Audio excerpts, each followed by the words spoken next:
3 రోజులన్నా, అది 29, 30, 31. ఇక 3 రోజుల తర్వాత మనం నూతన సంవత్సరంలోకి వెళ్తాం. నూతన సంవత్సరంలోకి వెళ్తామంటే కొత్త ప్రపంచంలోకి వెళ్తామని ఏమనుకోవాల్సిన అవసరం లేదు. ఆ ఒకటో తేదీ ఒక్కటే మనకి కొత్త సంవత్సరం అనిపిస్తుంది. మరలా 2వ తేదీ నుంచి యథా రాజా తథా ప్రజల్లాగా మళ్ళీ మామూలైపోతాం. నూతనత్వం రావాల్సింది సంవత్సరంలో కాదు, భక్తి జీవితంలో. నూతనత్వం రావాల్సింది సంవత్సరాల్లో కాదు, మన నడవడికలో. అది ప్రభు కోరుకునేది. కాబట్టి సంవత్సరాలు వస్తుంటాయి, వెళ్ళిపోతుంటాయి. మనం ఆయుష్ తరిగిపోతూ ఉంది, సమాధికి దగ్గరైపోతున్నాం, దేవుని రాజ్యానికి దగ్గరైపోతున్నాం. సంవత్సరం గడిచిపోతుందంటే ఇంకా లోటుపాట్లుంటే దిగులు పడాలి, బాధపడాలి, టెన్షన్ పడాలి. సమయం సమీపిస్తూ ఉంది, నేను ఇంకా నిలబడలేకపోతున్నానని ప్రభు సన్నిధిలో మనల్ని మనం కట్టుకోవడానికి ఇష్టపడాలి. దేవుని బిడ్డలారా, కాబట్టి ఈ సమయంలో మనం దేవుని వాక్యానుసారంగా మన జీవితాలని కట్టుకుందాం. గత 7 రోజుల నుంచి దేవుడు మనతో అనేక విషయాలు మాట్లాడుతూ వస్తున్నాడు. ఈ 12 రోజుల కూటాలకి దేవుడు మనకిచ్చిన మూలవాక్యం ఆమోసు గ్రంథం 9వ అధ్యాయం. చదివే ముందుగా ఈ 8వ రోజు రాత్రి కూటానికి చేరువచ్చినటువంటి మీ అందరికీ న్యాయాధిపతి అయిన యేసుక్రీస్తు నామంలో హృదయపూర్వకమైన శుభాభివందనాలు. బిడ్డలందరికీ ప్రభు మిమ్మల్ని ఆశీర్వదించును గాక. ఆత్మీయంగాను ఆర్థికంగాను అన్ని విషయాల్లో దేవుడు మనందరికీ క్షేమాభివృద్ధిని కలుగజేయును గాక. ఇప్పుడు మూలవాక్యం గుర్తు చేసుకుందాం. ఆమోసు గ్రంథం 9వ అధ్యాయం 11వ వచనంలో, పడిపోయిన దావీదు గుడారాన్ని నేను మరల బాగు చేసి, పోయిన చోట్లను బాగు చేసి, దాని గోడను బాగు చేసి, పూర్వపు రీతిగా నేను మరలా దాన్ని కడతానని ప్రభు వాగ్దానం చేశాడు.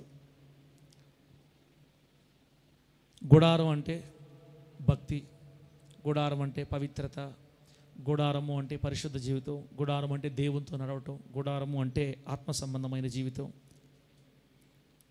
ఇవన్నీ కూడా హోలీ జడ్జి సంఘంలో, హోలీ జడ్జి చర్చిలో, సిటీ బ్రాంచ్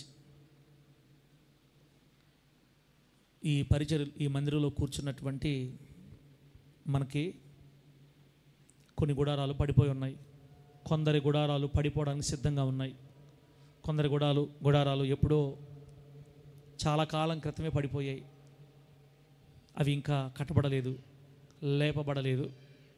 దేవుడు దర్శించి ఈ నూతన సంవత్సరం ముగింపులో, ఈ పాత సంవత్సరం ముగింపులో, నూతనత్వంలోకి మనం వెళ్ళే ముందు ఒక్కొక్క విషయాన్ని దేవుడు మనతో సరిచేసి నిలబెట్టాలని, మనల్ని శుద్ధి చేయాలని దేవుడు కోరుకుంటున్నాడు. బిడ్డలారా,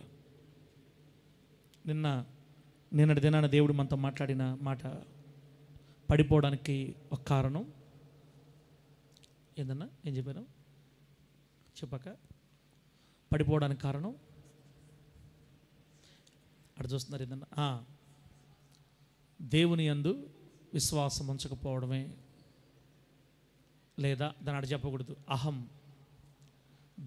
మనం పడిపోవడానికి కారణం ఏంటంటే అహాన్ని విడిచిపెట్టకపోవడం. అహము అంటే నేను, నాది, నేను చేయగలను, నేను చేస్తాను అని. ఆ అహాన్ని విడిచిపెట్టకపోతే ఖచ్చితంగా మనుషులు పడిపోతారు. భక్తిలో నుంచి పడిపోతారు, పవిత్రతలో నుంచి పడిపోతారు, జారిపోతారు అని నిన్నటి దినాన్ని ఎన్నో ఉదాహరణలు చూసాం. లాస్ట్కి మనం ఫైనల్ అయింది ఏంటంటే, లోకమును జయించిన విజయం మన విశ్వాసం. లోకమును జయించిన విజయం మన విశ్వాసం. కాబట్టి విశ్వాసం ద్వారా మాత్రమే మనం పడిపోకుండా నిలబడగలము. అది ఆయన మీద విశ్వాసం. దేవుడే నన్ను నిలబెట్టాలి కానీ నేను నిలబడలేను, నా వల్ల కాదు. ప్రభువా నువ్వు సహాయం చేస్తే నేను నిలబడతానని ప్రతి విషయంలో మనం ఆయన మీదే ఆధారపడటాన్ని ప్రభు ఇష్టపడతాడు. వారే జయిస్తారు, చివరికి గెలుస్తారు అని నిన్నటి దినాన్ని మనం మాట్లాడుకున్నాం. ఈ పూట పడిపోవడానికి కొన్ని గుడారాలు పడి ఉండటానికి, కొన్ని గుడారాలు పడిపోవడానికి సిద్ధంగా ఉన్నాయి. కారణాలు ఏంటి? ఈరోజు ఎందుకు మన గుడారాలు పడిపోయి ఉన్నాయో మీకు చెప్పేదానికి అర్థం అవ్వాలంటే ఒక చిన్న కథ చెప్తా. చిన్న కథ ఎదుక్కుని పట్టుకొని వచ్చా. అది మీకు అర్థం అవ్వాలంటే ఇది అర్థమైతే మనం ఎందుకు పడిపోతున్నామో అర్థమవుతుంది. అనగనగా విజయశీలుని సామ్రాజ్యంలో,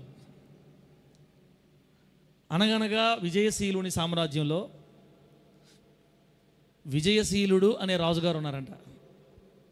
విజయశీల సామ్రాజ్యం, విజయశీలుడు. పాస్టర్ గారు ఎక్కడన్నా విజయశీల సామ్రాజ్యం ఉంటుందా? నేను పెట్టుకొని వచ్చా. అక్కడ ఏముంటుందంటే విక్రమార్కుని సామ్రాజ్యంలో ఏదేదో పేర్లు ఉంటాయి. ఆడ మనం దేవుని పేర్లు చెప్పుకోవాలి కదా. అలనాటి విజయశీల సామ్రాజ్యంలో విజయశీలుడు అనే రాజుగారు ఉన్నారు. ఆ రాజుగారికి ఆట విడుపు, ఎప్పుడన్నా రెస్ట్ తీసుకోవాలి, లేదా కాస్త ఆటలు ఆడుకోవాలి, లేదా కాస్త రిలాక్స్గా గడపాలనుకున్నప్పుడు ఆ రాజుగారు ఏం చేస్తారంటే గుర్రం ఎక్కి వేటకు పోతాడు. దేనికి పోతాడక? వేటకు పోతాడు. బాణాలు తీసుకొని వేటకి వెళ్తాడనమాట. అది ఆయనకు అలవాటు. వేటాడడాన్ని బాగా ఇష్టపడేవాళ్ళు. రాజుకు తక్కువేంది, రాజుకి ఏమనిపిస్తే చేస్తారు, డబ్బు ఉంది కదా. ఒకరోజు వేట కోసం, ఆట విడుపు కోసం బయలుదేరాడు. ఎంత దూరం పోతున్నా ఏం కనబట్లా. కనబడితే వేటాడాలని అలా అప్రయత్నంగా చాలా దూరం వెళ్ళిపోయాడు. ఎంత దూరం వెళ్ళిపోయాడంటే కాకులు దూరని కారడవిలోకి వెళ్ళిపోయాడు. ఇక చాలా దూరం వెళ్ళిపోయాడు రాజ్యంలోంచి. ఈరోజు ఎట్లాగైనా ఒకదాన్ని కొట్టాలా అని వెళ్ళిపోయాడు చాలా దూరం. అంత దూరం వెళ్ళిపోయిన తర్వాత ఇంకా ఏం కనబడలేదు అనుకుంటూ ఇంక వెనక్కి వెళ్ళిపోదాం అనుకుంటున్న సమయంలో గుర్రం మీద ప్రయాణిస్తున్న ఆ రాజుగారు పొరపాటున అనుకోకుండా ఆ కారడవిలో ఉన్నటువంటి ఒక ఊబిలో పడిపోయింది. గుర్రం దిగింది, ఇంకంతే, పైకి లేవలేకపోతుంది. చూస్తూ ఉండగానే గుర్రం దిగిపోతుంది కిందకి. అది ఊబిలో పడిపోయింది గుర్రం.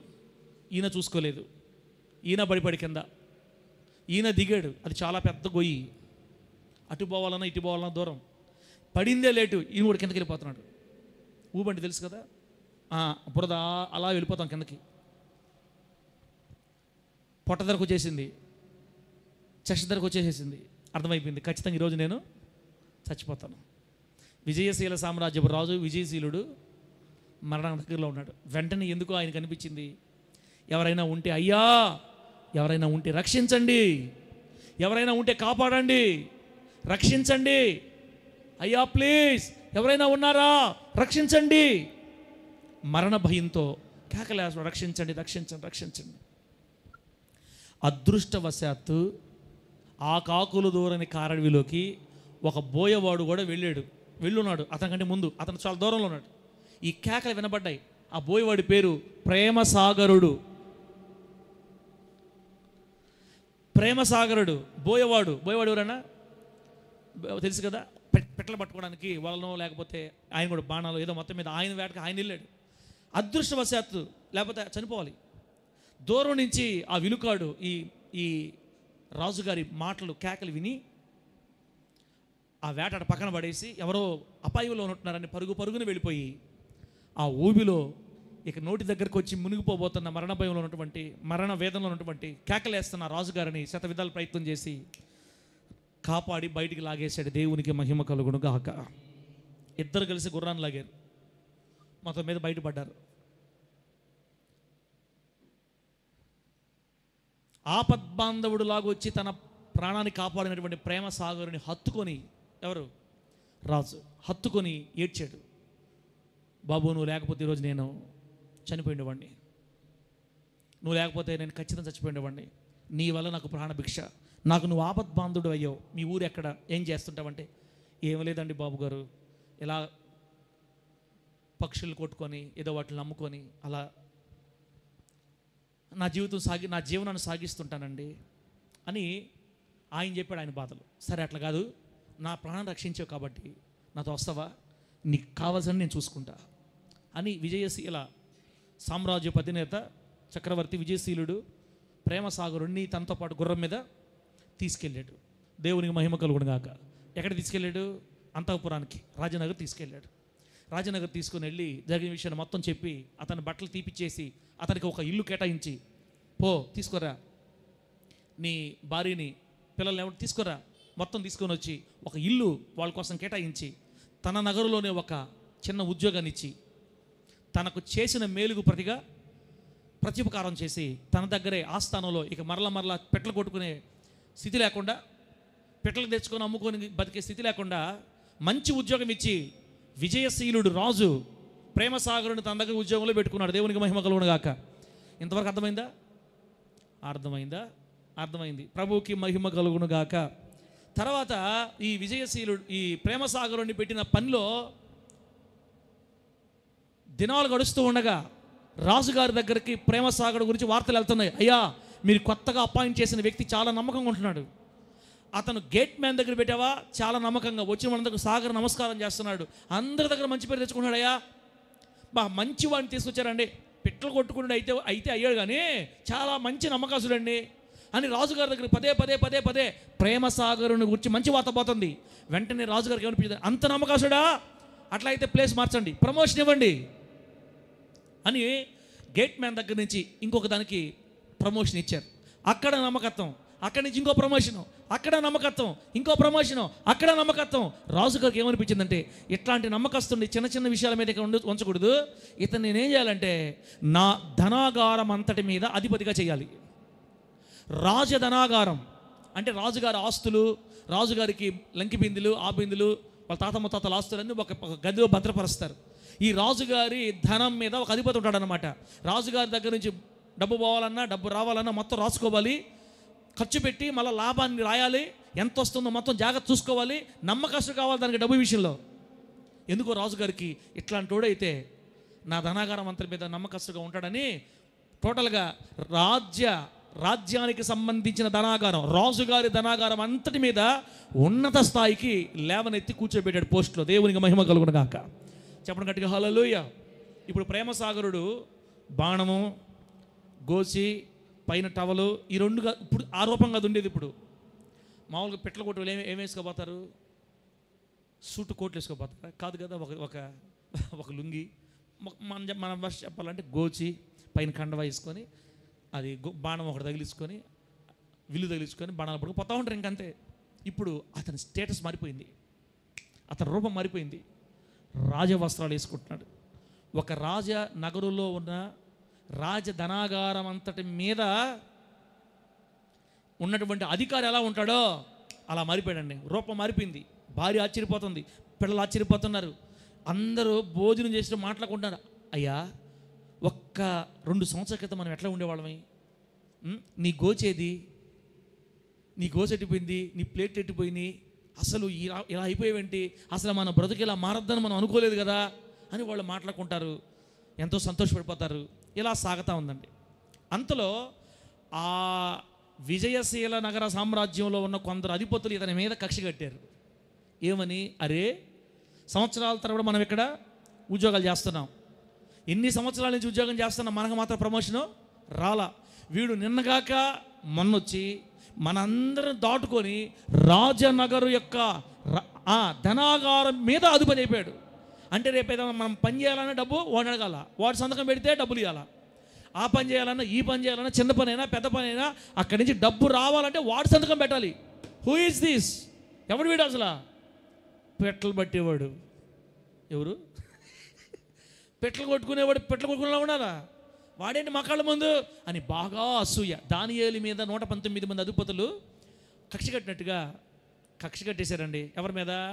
ఆయన పేరు ఏం పేరు? ప్రేమసాగరుడు. వెతకుతున్నారు తప్పులు, ఎలా ఇతన్ని ఈ ఉద్యోగంలో నుంచి పీకేయాలి. పీకడమే కాదు, వీడు రెండోసారి మళ్ళీ ఇక్కడ కనబడకూడదు, వీడి బాణము, వీడి గోసి మళ్ళీ కట్టాల, అడ్రస్ లేకుండా వీడు ఇక్కడి నుంచి ఉండకూడదు అని రకరకాల దారుల్లో తప్పులు చూపించాలని వెతకుతున్నారు. కానీ ఎంత వెతికినా అతను ఎంత నమ్మకస్తుడు అంటే కనీసం పైసలు కూడా, ఒక్క నాణ్యం కూడా తేడా లేకుండా ఏ రోజుకు ఆ రోజు లెక్కలు రాసి సబ్మిట్ చేస్తున్నాడు. దేవునికి మహిమ కలుగును గాక. ఎంత ప్రయత్నం చేసినా అతనిలో తప్పు కనబడలే. అందుకే బైబిల్ ఒక మాట రాయబడింది, నమ్మకమైన వానికి దీవెనలు మెండుగా కలుగుతాయి. సరే, బాగుంది. ఒకరోజు వీళ్ళకి ఒక తప్పు దొరికిందని అతనిలో. ఎవరిలో? ప్రేమసాగరుల్లో ఒక తప్పు దొరికింది.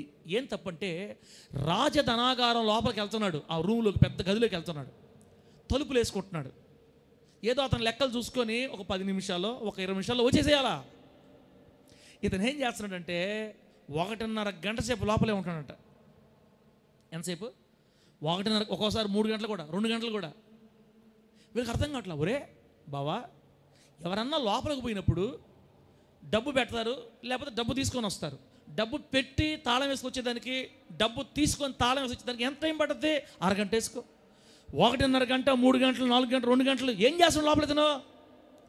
ఏదో మతలబు జరుగుతుంది. కుచ్ కుచ్ హోతా హై. ఇది ఎలాగైనా మనం కనిపెట్టాలా. ఏం చేస్తున్నాడు లోపల ఈ ప్రేమసాగరుడు? ఏం చేస్తున్నాడు? ఈ పిట్టలు పట్టేవాడు ఏం చేస్తున్నాడు లోపల? ఇంతసేపు ఏం జరుగుతుంది లోపల? ఏమన్నా లోపల సంచిలో మొత్తం సంచులు వేసుకుంటున్నాడా? సలగా దారి మలిస్తున్నాడా? రాజుగారి ఖజానాకి నష్టం చేస్తున్నాడా? ఎందుకైనా మంచిది మనం ముందుగా ఒక మాట రాజుకి వేసేద్దాం అని ఒకరోజు మొత్తం అందరు కూడగట్టుకొని అర్జీ రాసుకొని పోయారు. ఎవరి దగ్గరికి? విజయశీలుడు రాజు దగ్గరికి పోయి, రాజా, మేము నిజమని చెప్పడం లేదు, మాకు డౌట్ వచ్చింది, మా డౌట్ మీ ముందు పెడతాం. ఎక్కడో అడవిలో పెట్టలు కొట్టుకునేవాడిని తీసుకొని వచ్చి గేటు దగ్గర పెట్టినప్పుడు బాగానే ఉండింది. పెట్టలు కొట్టుకునేవాడిని, పెట్టలు పట్టేవాడిని ఏమంటారు? పెట్టల ద్వారా అది వాడదాం. ఎక్కడో అడవుల్లో పెట్టల ద్వారాగా బతికేవాడిని తీసుకొని వచ్చి గేటు దగ్గర పెడితే బాగుండింది. వాడేదో కాస్త మంచిగా ఉన్నాడని చెప్పి తీసుకెళ్ళి ఎక్కడ పెట్టావు నువ్వు? నీ ఆస్థానంలో, నీ ఖజానా మీద అధిపతిగా పెట్టుకున్నావు. రాజా, గత కొంతకాలంగా మేము గమనిస్తున్నాం, వాడు లోపలికి వెళ్ళి తలుపేసుకుంటున్నాడు. 2 గంటలు, 3 గంటలు బయట రావట్లా. మాకు డౌట్ ఏంటంటే, మీ ఆస్తిలో కొంత వాడు కాజేస్తున్నట్టు మాకు డౌట్ ఉంది రాజా. మీరు ఒకసారి పరిశీలించి నిజమని తేలితే వాడికి మన ఆస్థానంలో ఉండనివ్వద్దు, మళ్ళా గేట్ దగ్గర కూడా వద్దు.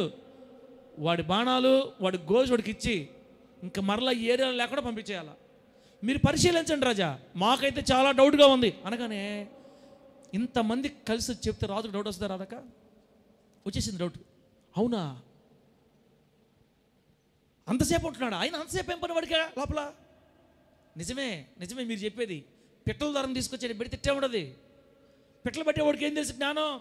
నేను కూడా పొరపాటు చేసినట్టున్నాను కదా అని వాళ్ళ మాటలుగా ప్రభావితం అయిపోయేసి కోపం వచ్చేసింది రాజుగారికి.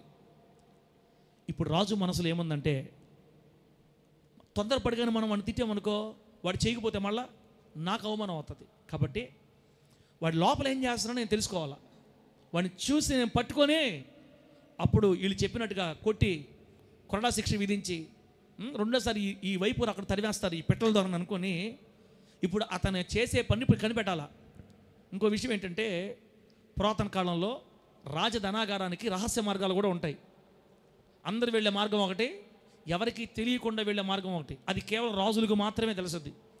తర్వాత వాళ్ళ పిల్లలకి చెప్పుకుంటారు అనమాట. ఎవరికి తెలియనిరు, దాంట్లో పనిచేసే వాళ్ళకి కూడా తెలియదు ఆ ద్వారం. ఒకరోజు విజయశీలుడు తన రహస్య మార్గంలో వచ్చి ఆ గదిలో ఉన్నటువంటి పెద్ద పెద్ద తపేలాలు, బిందులు వెనక, పెద్ద పెద్ద వస్తువులు వెనక నక్కి దాక్కున్నాడండి. అతను రాకముందే, ప్రేమసాగరుడు రాకముందే. సురేఖ బాగింటున్నావు, నువ్వు లైన్లో ఉండవు, అట్టే ఉండు. వచ్చేసాడా, దాక్కున్నాడా, చూస్తున్నాడు. అంతలో అలికిడి వినపడింది. వచ్చాడు. ఎవరా? మన పెట్టెల ద్వారా ప్రేమసాగరుడు వచ్చాడు కదా. చూస్తున్నాడు, ఆసక్తిగా చూస్తున్నాడు అండి. లోపలికి వచ్చి అటు ఇటు చూశాడు, బయట చూశాడు, తొంగి చూశాడు, తలుపే వేసాడు, గడి పెట్టాడు. గడి పెట్టలేక రాజుకి డౌట్ వచ్చేసింది. వీళ్ళు చెప్పేది నిజమే. చూద్దాం ఏం చేస్తాడు. నేరుగా ఒక పెద్ద పెట్టి దగ్గర పోయాడంట.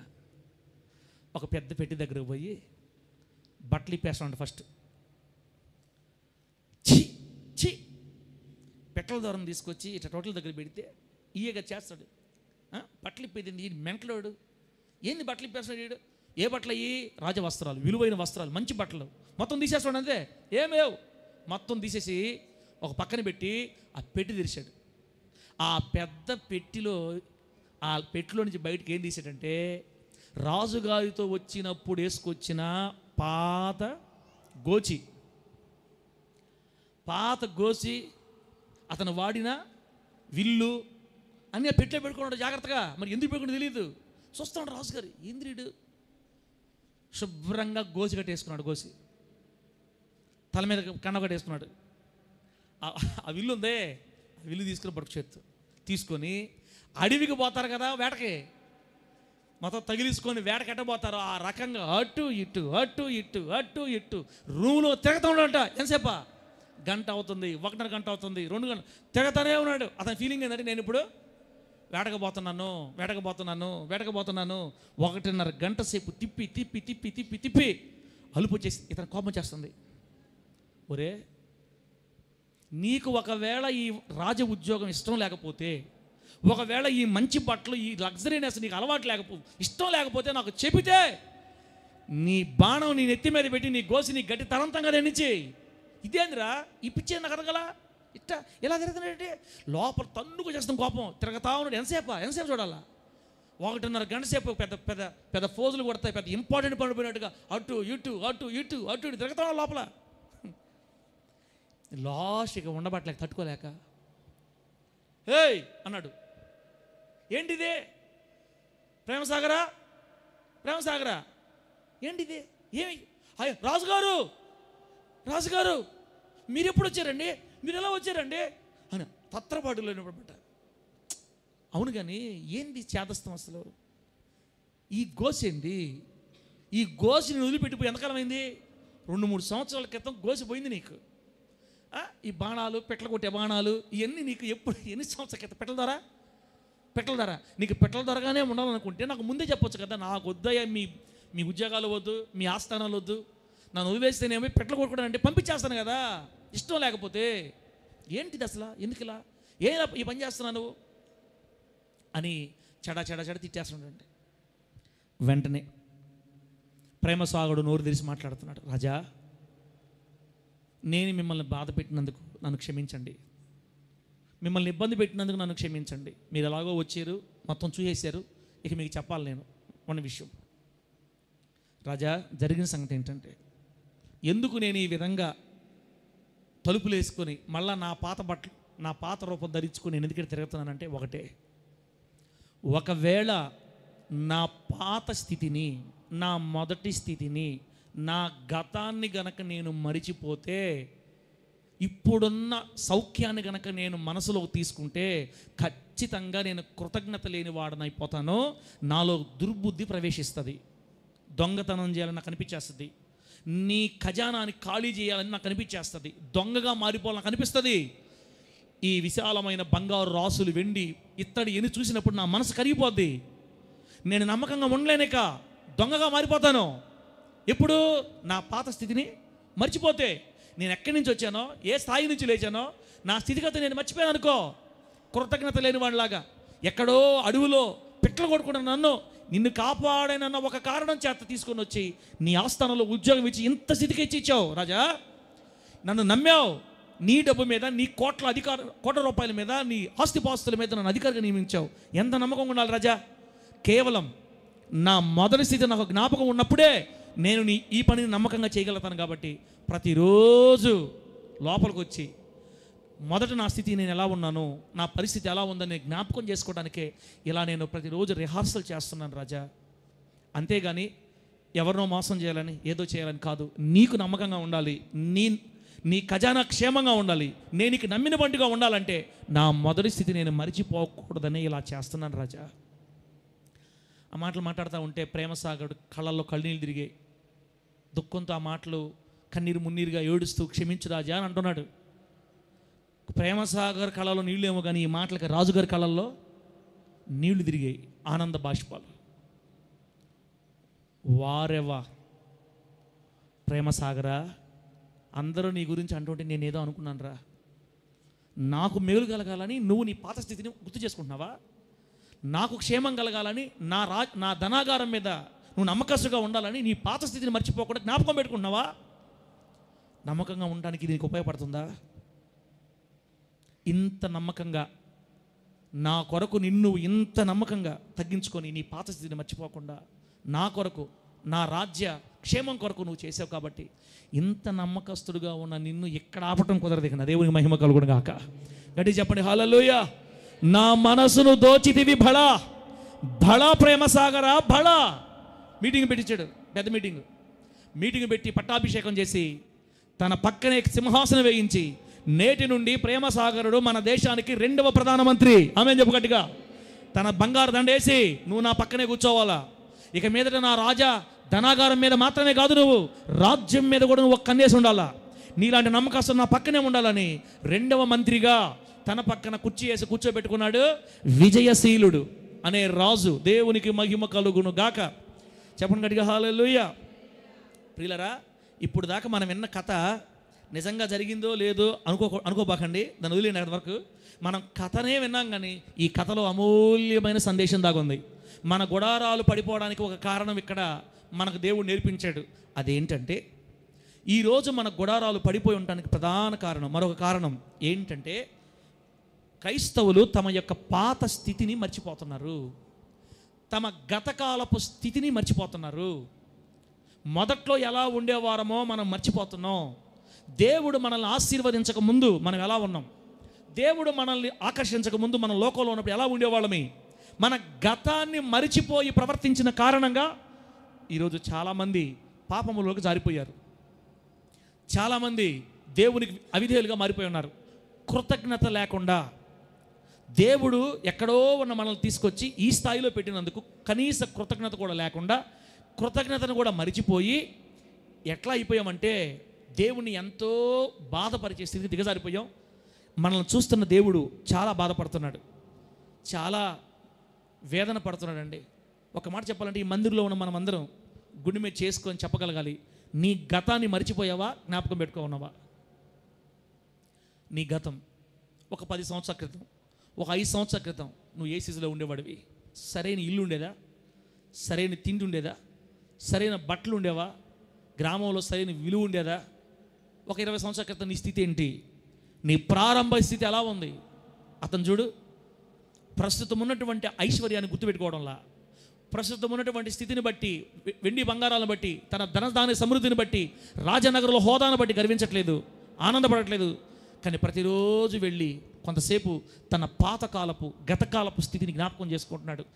పిట్టలు పట్టుకునే నాకు ఇంత భాగ్యం దొరికింది, అమ్మో ఏం మాత్రం పొరపాటు చేస్తే మళ్ళీ నేను పెట్టకెళ్ళాల్సి వస్తుంది, నా బతుకుని జాగ్రత్త కాపాడుకోవాలి. అక్కడ నుండి ఇక్కడ దాకా నన్ను తీసుకొచ్చింది రాజుగారే కదా, ఈ రాజుగారికి నేను నమ్మకంగా బ్రతకాలి, ఈ రాజుగారి దగ్గర మచ్చ తెచ్చుకోకూడదని ఆ పిట్టల ద్వారా ఆ బోయవాడు నమ్మకత్వం కాపాడుకున్నట్లుగా ఈరోజు ఎంతమంది దేవుని దగ్గర నమ్మకాన్ని కాపాడుకుంటున్నారు? మనలో ఎంతమంది నమ్మకత్వం కాపాడుకుంటున్నామక్క? కొంతమంది ప్రారంభంలో ఏ స్థితిలో నుంచి దేవుడు మనం లేవనెత్తాడో ఆ ప్రారంభంలో ఉన్నటువంటి సాధక బాధకాలను మర్చిపోయి తాము పుట్టడమే గోల్డెన్ స్పూన్తో పుట్టామన్నట్టుగా బిల్డప్ కొడతారు. ఒకప్పుడు ఒక 10 సంవత్సరాలు 15 సంవత్సరాల క్రితం మట్టిలో ఉంటారు, మట్టిలో నుండి లేస్తారు. ఇప్పుడు వాళ్ళు ఎలా బ్రతుకుతుంటారంటే, మేము పుట్టడమే గోల్డెన్ స్పూన్ అంటే బంగారు స్పూన్తో తిన్నాం, మేము పుట్టడమే బంగారు స్పూన్తో తిన్నాం, మేము వీఆర్ రిచ్ ఫెలోస్ అన్నట్టుగా మనుషుల దృష్టిలో ఓకే, దేవుని దృష్టిలో కూడా మేము పుట్టడమే ధనవంతులుగా పుట్టామన్నట్టుగా ప్రవర్తిస్తూ తమ గతాన్ని మరిచిపోయి, తమ ప్రారంభ స్థితిని మరిచిపోయి దేవుణ్ణి మరిచి జీవిస్తున్నారు, దేవునికి దూరం అయిపోయారు. కృతజ్ఞత అనేది దేవుని ఎదుట ఎంత మాత్రం కూడా చూపించకుండా, కృతజ్ఞత అనేది ఇసుమంత కూడా దేవుని ఎదుట కనబరచకుండా దేవుణ్ణి బాధ పెడుతున్నారు. వాళ్ళలో నువ్వున్నావా నేనున్నానా ఒక్కసారి ఆలోచించుకోండి బిడ్డలారా. ఒకవేళ కనుక మన గతకాలపు స్థితిని మర్చిపోయి ఇప్పుడున్న దాన్ని బట్టి అతిశయించి దేవునికి దూరమై మన ఇష్టానుసారంగా బతుకుతుంటే ముందు రోజుల్లో చాలా శ్రమలు ఎదుర్కోవాల్సి వస్తుందని దేవుని వాక్యాలు రాయబడి ఉంది. కాబట్టి దేవుడు మనలను ఎంత ఎత్తుకు హెచ్చించినా, ఏమన్నా దేవుడు మనల్ని ఎంత ఎత్తుకు హెచ్చించినా మన యొక్క గతాన్ని ఎప్పటికీ మనం మరిచిపోకూడదు. దేవునికి మహిమ కలుగును గాక. దేవుడు నన్ను ఎంత స్థాయిలో పెట్టినా, నా 6-7 సంవత్సరాల వయసులో కర్రపుల్ల తీసుకొని బాతులు వెనక తిరిగిన ఆ ఇమేజ్, ఆ సీన్ నా కళ్ళ ముందుకు ఎప్పుడు వస్తుండాలా. కనీసం రోజులో ఒక్కసారైనా నేను కళ్ళు మూసుకున్నప్పుడు డ్రాయర్ కూడా లేకుండా, చొక్క కూడా చినిగిపోయి, ఇదంతా పేలికలుగా మొత్తం ఎంట్రుకలన్నీ తెల్లగా అయిపోయి ఎర్రగా అయిపోయి నీళ్లు కూడా లేకుండా ఆ సీన్, ఆ ఇమేజ్ నాకు జ్ఞాపకం ఉండాలి. ప్రభువా, బాతులు వెనక పెంట కుప్పల మీద బట్టలు కూడా సరిగ్గా లేక పొలాల్లో తిరిగిన నా బ్రతుకుని ఇక్కడ కూర్చోబెట్టావు, ఇంత దూరం తీసుకొచ్చావు. నువ్వు లేకపోతే నా పరిస్థితి ఏమైపోయి ఉండేది అని మనం ఖచ్చితంగా ప్రతిరోజు ఎప్పుడో ఒక టైంలో మన గతకాలపు స్థితిని జ్ఞాపకం పెట్టుకున్నప్పుడు లోకంలోకి జారిపోకుండా, దేవునికి అవిధేయకరంగా ప్రవర్తించకుండా, పాపంలో పడిపోకుండానట్లుగా మన గతం మనల్ని కాపాడుతూ ఉంటుంది. మన గతము మనల్ని కాపాడుతూ ఉంటుంది.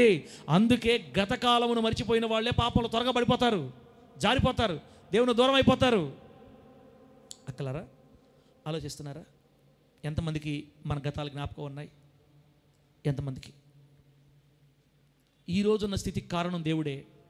హృదయపూర్వకంగా ప్రభు స్తుతి చెల్లించేవాళ్ళు, కృతజ్ఞతలు చెల్లించేవాళ్ళు, గతాన్ని జ్ఞాపకం చేసుకుంటూ ప్రార్థనా గదిలో దేవుని దగ్గర మోకాళ్ళు ఉంచి కన్నీళ్ళు విడిచి ఏడ్చేవాళ్ళు ఎంతమంది? ఎక్కడుండేవాడిని ప్రభువా, ఏ స్థాయిలో ఉన్నదాన్ని ప్రభువా, ఎక్కడ తీసుకొచ్చావు ప్రభు, నువ్వు లేకపోతే నేను ఏమైపోయి ఉండేవాడిని ప్రభువా. ఎంతమంది ఏడుస్తున్నారు దేవుడి దగ్గర? ఏమండి, ఈ విధంగా గతాన్ని జ్ఞాపకం చేసుకుంటూ ప్రభువును స్తుతిస్తూ దేవునికి కృతజ్ఞులుగా బ్రతికే వాళ్ళని నీతిమంతులు అంటారు. కాబట్టి ఈ నీతిమంతులు మరిచిపోకూడని మొట్టమొదటి విషయం ఏంటంటే, పొరపాటును కూడా ఏ స్థాయికి వెళ్ళినా మన గతాన్ని గుర్తుపెట్టుకునే ఉండాలి. ప్రభువుకి మహిమ కలుగునుగాక. గట్టిగా చెప్పండి హల్లెలూయా. బైబిల్ గ్రంథంలో కొంతమంది గతాన్ని మరిచిపోయి ప్రవర్తించారు. గతాన్ని మరిచిపోయి ప్రవర్తించడం వల్ల దేవుడు వాళ్ళని వదిలేశాడు. దేవుడు వాళ్ళ మీద దెబ్బపడేడు చేశాడు. బైబిల్ గ్రంథంలో మనకి అలా కనబడుతుంది. బైబిల్ గ్రంథంలో కొంతమంది పిల్లరా ఆ గతాన్ని మరిచిపోయి ప్రవర్తించిన వాళ్ళు చాలా దెబ్బలు తిన్నారు. పరిశుద్ధ గ్రంథంలో ఒక ఆయన మీకు జ్ఞాపకం చేస్తాను చూడండి. పరిశుద్ధ గ్రంథంలో ఒక ఆయన నేను మీకు జ్ఞాపకం చేస్తాను. ఎవరంటే ఆయన మొదటి దినవృత్తాంతాల గ్రంథం 17వ అధ్యాయం 7వ వచనం. ఒకసారి చదవదాం ఆ మాట. మొదటి దినవృత్తాంతాల గ్రంథం 17వ అధ్యాయం 7వ వచనంలో ఏం రాయబడింది అంటే, కొంతమంది కీర్తనలు తీసిపెట్టండి, 78వ కీర్తన తీసిపెట్టండి, చదువుతాం. మొదటి దినవృత్తాంతాల గ్రంథం 17వ అధ్యాయం 7వ వచనం. చక్కని మాట. కావున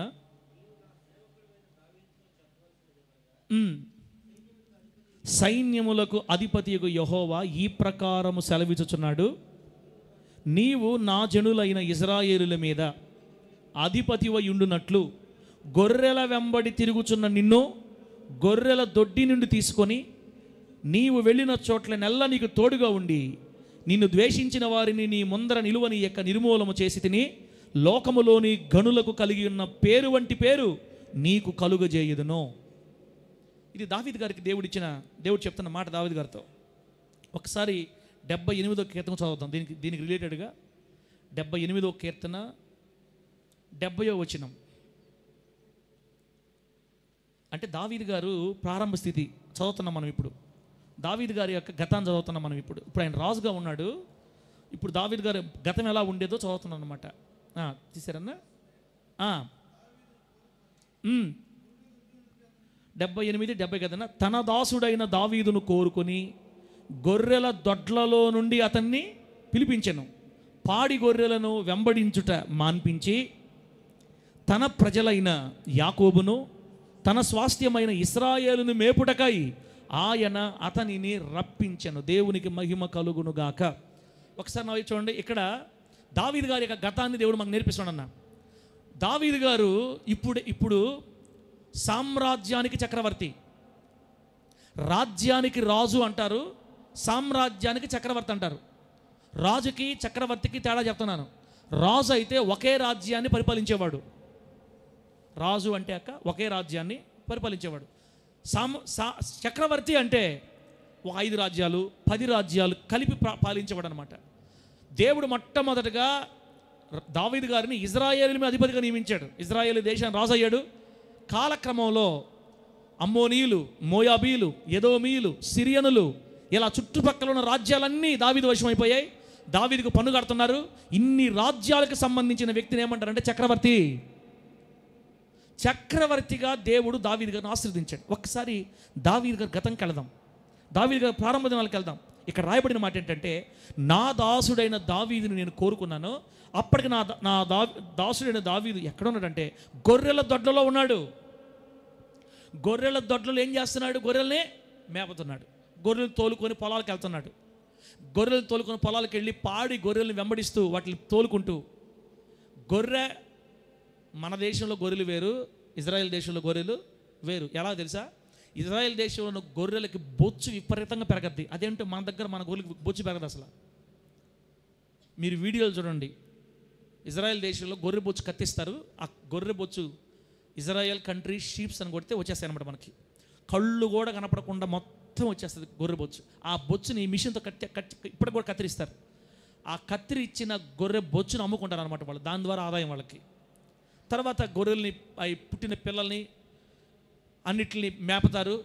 మంద పెరిగే కొలది కొంత అమ్ముకుంటూ వెళ్తూ ఉంటారు, మళ్ళీ పెంచుతూ ఉంటారు. ఇది ఒక వాళ్ళ వ్యవసాయం. అంటే ఇది వాళ్ళ జీవనాధారం. దావీదు గారు చిన్నప్పటి నుంచి కూడా వాళ్ళ నాన్న మందని మేపుతూ చిన్న వయసు నుంచి ఎన్ని సంవత్సరాల నుంచి గొర్రెలు మేపేవాడో మనకు తెలియదు. దేవుడు దావీదు గారిని పిలిచేసరికి దావీదు గారు ఎక్కడున్నాడన్నా? గొర్రెల దొడ్డిలో. ఇది దావీదు గారి గతం. దావీదు గారి గతం ఇది ప్రారంభ స్థితి. దావీదు గారి ప్రారంభ స్థితి అండి. గొర్రెల వెనక తిరుగుతున్న దావీదు గారిని ప్రభు పిలిచి గొప్పవాణి చేశాడు. ఇక్కడ ఈ మాటలు వింటున్న దేవుని బిడ్డలారా, నిన్ను కానీ నన్ను కానీ ఒకప్పుడు ఎక్కడి నుంచి పిలిచాడు దేవుడు మనల్ని? మొన్న నవీన్ అన్న సాక్ష్యం చెప్తా చెప్పాడు. పార పనికి వెళ్ళేవాడు మా అన్నని. మేము కూడా చిన్న చిన్న పనులకు వెళ్ళేవాళ్ళమి. చద్దన్నం గిన్నెలో పోసుకొని తిన్నవాళ్ళమి. ఆర్థికంగా చితికిపోయిన వాళ్ళమని అన్న చెప్పాడు సాక్ష్యం. మన సాక్ష్యాలు ఇంకా దారుణం. మనం కూడా పుట్టడం లక్షల్లో ఏం పుట్టలేదు. గోల్డెన్ స్పూన్తో మనం ఏం పుట్టలేదు. అందరం కూడా మన స్థాయి స్టార్టింగ్ భయంకరం. సరైన ఇల్లులు లేవు, సరైన బట్టలు లేవు. పేదరికం మనల్ని ఆవరించి భయంకరంగా మనం అందరం ఒకప్పుడు భయంకర పేదరికలు ఉన్నవాళ్ళే. మనమే కాదు, లైవ్లో చూసి ఈ మాటలు వినే చాలామంది బిడ్డలు కూడా ప్రారంభ స్థితి భయంకరమైంది, చాలా వేదనకరమైంది, చాలా మరలా దాన్ని జ్ఞాపకం చేసుకోవడానికి బాధ, భయం. అటువంటి పరిస్థితుల్లో మనందరం ఉన్నవాళ్ళమే. దావీదు గారు ఒకప్పుడు గొర్రెలు వెనక తిరుగుతున్నాడు. ఎండకి వానకి. బిడ్డలారా, ఒకసారి గొర్రెలు వెనక తిరిగే వాళ్ళు ఎట్లా ఉంటారో, గొర్రెలు మేపే వాళ్ళు ఎట్లా ఉంటారో మనకు తెలుసుకోవాలంటే మనకు తెలుసు అన్న కొంచెం ఐడియా ఉంది. కానీ బైబిల్లో కూడా రాయబడింది గొర్రెలు వెనక తిరిగే వాళ్ళు ఎలా ఉంటారు అంటే. యాకోబు గారిని అడిగితే చెప్తారు కరెక్ట్గా. యాకోబు గారికి తెలుసు గొర్రెలు వెనక తిరిగేవాళ్ళు, గొర్రెలు మేపేవాళ్ళు ఎలా ఉంటారు అనేది. ఎందుకంటే ఆయన 20 సంవత్సరాలు మేపాడు గొర్రెలు. ఎవరి మంద? మేనమామ మంద. ప్రేమించిన అమ్మాయి కోసం 14 సంవత్సరాలు, మరలా ఒక 7, దాదాపు 20 సంవత్సరాలు పైగా గొర్రెలు మేపిన వాడు ఎలా ఉంటాడో యాకోబు గారు చెప్తే మనకు అర్థమవుద్ది. ఆదికాండం 31వ అధ్యాయం తీయండి ఒకసారి. ఆదికాండం 31వ అధ్యాయం 40 వచనం తీస్తే గుండెలు అదిరిపోతాయి మనకు. చూడండి దావీదు గారి ప్రారంభ స్థితి, దావీదు గారి గతం చూడండి. 31వ అధ్యాయం ఆదికాండం 40వ వచనం. పగటి ఎండకును, పైన చదువుదామా? పై వచనం చదువుదాం. 39 చదువుదాం. తీశారన్నా? 31వ అధ్యాయం 39వ వచనం నుంచి చదివితే మనకు కొంచెం నీట్గా అర్థం అవుతుంది. దుష్ట మృగముల చేత చీల్చబడిన దానిని నీ ఎద్దకు తేక ఆ నష్టము నేనే పెట్టుకుంటుని. పగటి యందు దొంగిలింపబడిన దానినేమి, రాత్రి యందు దొంగిలింపబడిన దానినేమి నా ఎద్ద పుచ్చుకుంటివి. నేను ఎలా ఉంటిని? పగటి ఎండకును రాత్రి మంచుకును నేను క్షీణించిపోతిని. నిద్ర నా కన్నులకు దూరమాయను. ఇప్పుడు నేను చెప్తాను చూడండి బిడ్డలారా, గొర్రెల వెనక తిరిగే వాళ్ళు ఎలా అయిపోతారంటే పగలు ఎండకి క్షీణించిపోతారంట, రాత్రి మంచుకి క్షీణించిపోతారు. ఎందుకంటే ఏమాత్రం ఏమరపాటుగా ఉంటే దొంగలే పక్క నుంచి వచ్చి గొర్రెలు దోచుకుపోతారో తెలియదు. పట్టపగలు దోచుకెళ్ళిపోతున్నారు. ఇప్పుడు రాత్రిపూట ఏమరపాటుగా ఉన్నారనుకోండి, రాత్రిపూట దొంగలు వచ్చి గొర్రెలు తీసుకెళ్ళిపోతారు. ఒకవేళ ఇంకా ఏమరపాటుగా ఉంటే దుష్ట మృగాలు తిరుగుతూ ఉంటాయి అడవుల్లో, దుష్ట మృగాలు వచ్చి పట్టుకుపోతాయి. ఎట్లా ఉండాలంటే నిద్ర కూడా లేకుండా కాచుకోవాలి వాటిని అలా పెంచి పెద్ద చేసుకుంటే అప్పుడు వాళ్ళకి లాభం.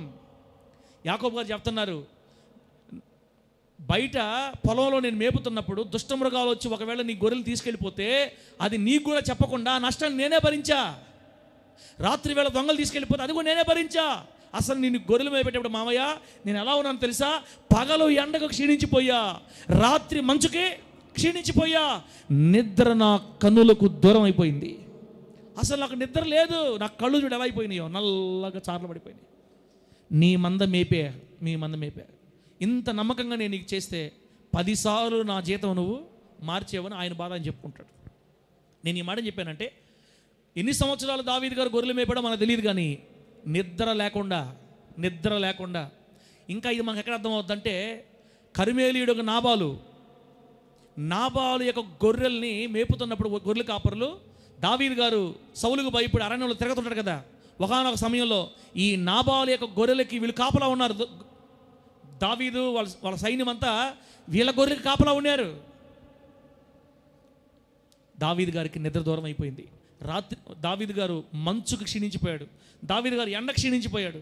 దావీదు గొర్రెలు మేపేటప్పుడు విలువ లేని వాడై, బక్క చిక్కిపోయిన వాడై, నల్లగా అయిపోయి, నిద్ర లేక కళ్ళు పీక్కుపోయిన వాడై.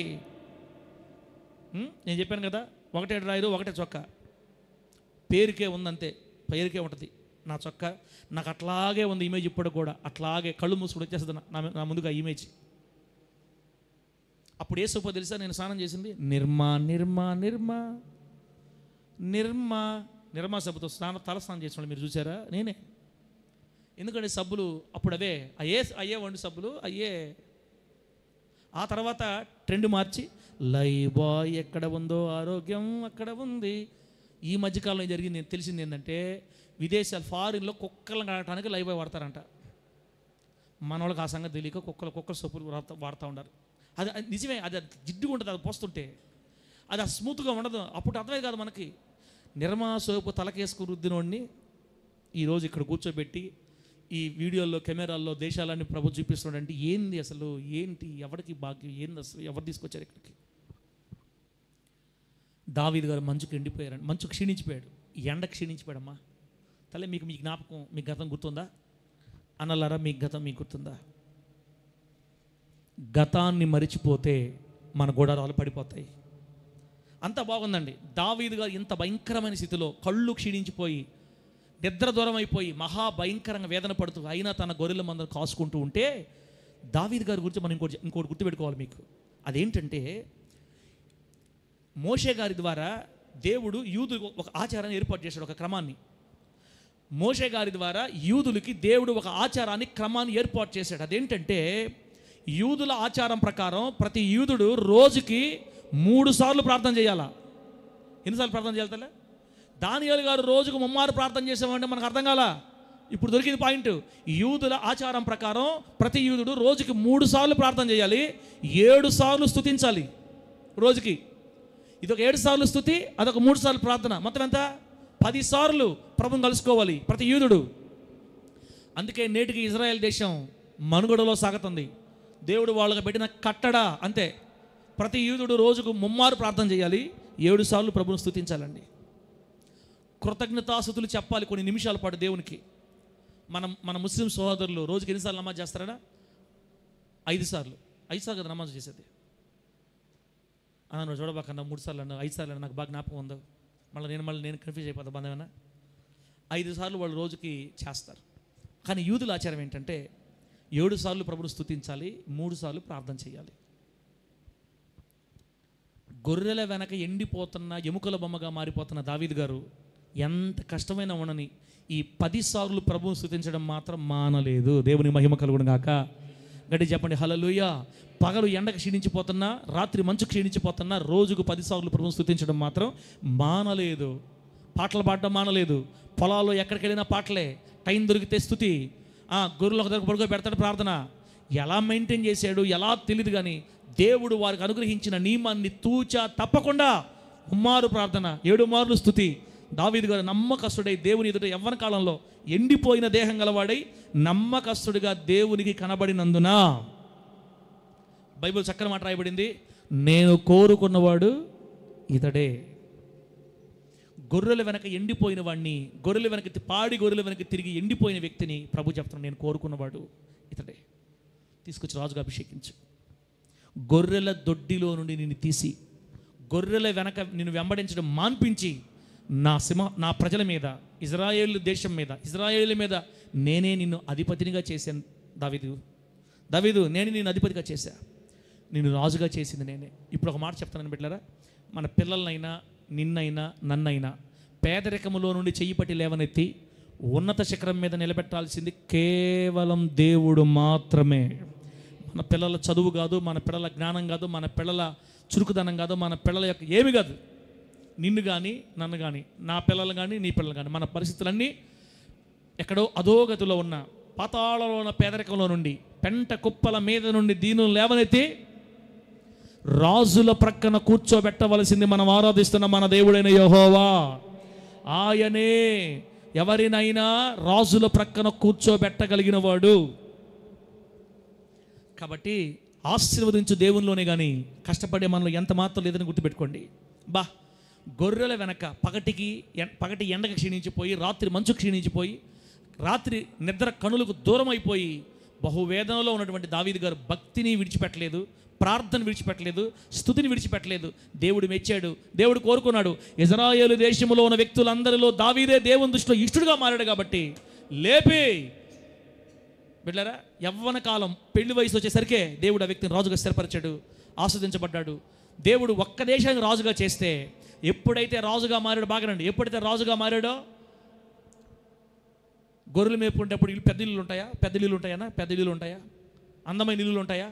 నగరాలు ఉంటాయా? లేదా ఒక సామాన్య జీవితం, ఒక సామాన్య రేకుల ఇంట్లో అనుకుందాం. రేకుల ఇంట్లో నివాసం చేసినటువంటి, పెంకుటిల్లో నివాసం చేసిన దావీదు గారు ఇప్పుడు రాజు అయిన తర్వాత దేవదారు మ్రానులతో తన కోసం ఒక నగరాన్ని కట్టించుకున్నాడు, దావీదు కోట.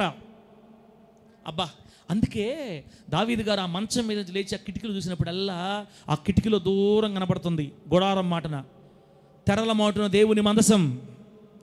ప్రభువా, గొర్రెల వెనక తిరుగుతున్న నన్ను తీసుకొచ్చి నగరులో పెట్టావు, నువ్వు మాత్రం ఎక్కడున్నావు?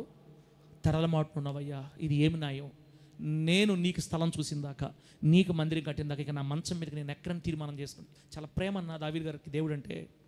ఎందుకంటే ఆయన తెలుసు, ఆయన గతం జ్ఞాపకం ఉంది. నేను ఎక్కడి వాడిని, నా జీవితం ఎక్కడ స్టార్ట్ అయింది, ఎక్కడి నుంచి ఎక్కడ చేరుకున్నాను, దీనికి కారణం ఎవరు? దావీదు గారు మర్చిపోలేదు. కాబట్టి అంత ప్రేమ దేవుడు అంటే. దేవుని మందిరం కోసం వస్తువులన్నీ సమకూర్చాడు. సొలొమోనుగా చాలా తక్కువ సమకూర్చింది. 75-80% వాళ్ళ నానే మొత్తం సమకూర్చేశాడు అంతే దేవుని కోసం. ఇష్టపూర్వకంగా వెండిని, బంగారాన్ని, ఇత్తడిని, ఇనుముని, తూచ శక్యము కానంత ఇత్తడి, ఇనుము దేవుని మందిరం కోసం సమకూర్చాడండి. దేవుని బిడ్డలారా, బాగుంది ఇంతవరకు బాగుంది. దావీదు గారు ఇప్పుడు నంబర్ 1 రాజు అయిపోయాడు. ఇజ్రాయేలు చరిత్రలోనే అంత స్థాయికి ఎవరు ఎదగలేదు. దేవుని చేత బహుగా ఉన్నతంగా దీవించబడ్డాడు. ఏమండి, కాలం గడుస్తూ ఉంది. దావీదు గారు మధ్య వయసు చేరుకున్నాడు. ప్రార్థన మానలేదు, స్తుతి మానలేదు. ఎన్ని రాజ్య విషయాలున్నా, ఎన్ని సంగతులున్నా మొత్తం పక్కన పెట్టి ప్రార్థనా సమయానికి ప్రార్థన చేసి స్తుతించిన తర్వాతే రాజ్య విషయాలు చూసుకునేవాడు. నమ్మకంగా సాగిపోతూ మంచి పేరు ప్రఖ్యాతులు సంపాదించి చుట్టుప్రక్కల దేశాలన్నీ గడగడ ఒడిగిపోతున్న తరుణంలో ఒకానొక దినాన ఏం జరిగిందో, దావీదు గారి జీవితాన్ని ఉల్టా పల్టా చేసే ఒక బ్లండర్ మిస్టేక్ తన జీవితంలో ప్రవేశించేసిందండి. ఏం జరిగిందో 2 సమూయేలు గ్రంథం 11వ అధ్యాయం చూస్తే, 1 నుండి 17 వచనాలు గమనిస్తే, 2 సమూయేలు గ్రంథం 11వ అధ్యాయం 1 నుండి 17 వచనాలు గమనిస్తే మనకు తెలుసు, దావీదు గారు ఆ రోజు మధ్యాహ్నం పూట పడుకొని నిద్రపోతున్నాడు. బైబిల్లో రాయబడింది, మధ్యాహ్నం 12 గంటలకు ప్రార్థనా కాలము. ఎక్కడ? పేతురు గారు యొప్పే పట్టణంలో ఉన్నప్పుడు మధ్యాహ్నం 12 గంటలకు ప్రార్థనా కాలం. అపోస్తుల కార్యాల గ్రంథం 5-6 అధ్యాయాల ప్రకారం మధ్యాహ్నం 3 గంటలకు ప్రార్థనా కాలం. మధ్యాహ్నం 3 గంటలకు ప్రార్థనా కాలం. పేతురు, యోహానులు దేవాలయమునకు ఎక్కి వెళ్ళుచుండగా, శృంగారమం దేవాలయం దగ్గర యూదుల ప్రార్థన సమయాలు 12 గంటలకి మధ్యాహ్నం, 3 గంటలకు మధ్యాహ్నం. ఈ 2 ప్రార్థనా సమయాలు. ఇంకా ఇంకో సమయం కూడా ఉంది, అది బైబిల్లో మనకి దొరికితే మాట్లాడుకుందాం. ఈ ప్రార్థన సమయం కదా, 12 గంటలకు ప్రార్థన చేసుకోవాలి, 3 గంటలకు ప్రార్థన చేసుకోవాలి. నాకు తెలిసి ఆ రోజు దావీదు గారు మధ్యాహ్నం భోజనం చేసిన తర్వాత, మధ్యాహ్నం భోజనం చేస్తే ఏమొస్తుంది? మనకి నిద్ర వస్తుంది.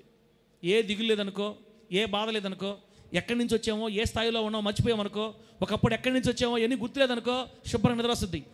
ఈరోజు ఏం చేయకపోతే ఏమవుతుంది? ప్రార్థన ఈరోజు చేయకపోతే రేపు చేసుకున్న ఇబ్బంది ఏముంది? బాగా నొప్పులు పడినాయి, చాలా ఇబ్బందిగా ఉంది, హెడేక్గా ఉంది, ఇప్పుడు కాదులే, ఒక్కరోజు రెస్ట్ చేసుకుందామని. ఏమైందో, ఏం జరిగిందో, భోజనం తిన్న తర్వాత పడుకున్న వ్యక్తి నిద్ర ఎప్పుడు లేచాడు తెలుసా?